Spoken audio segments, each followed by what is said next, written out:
up? Welcome back. My sign name.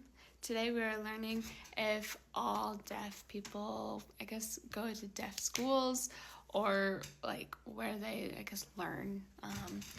So there's a lot of different ways. First, you can be mainstreamed. This is not a term just for deaf people, but for a lot of people with disabilities or anything.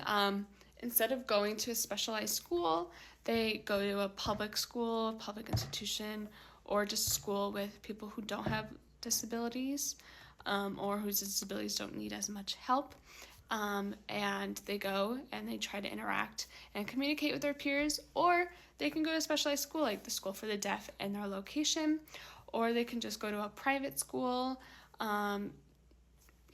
There's multiple different ways. It doesn't have to just be a school for the deaf. It can be mainstreamed as well.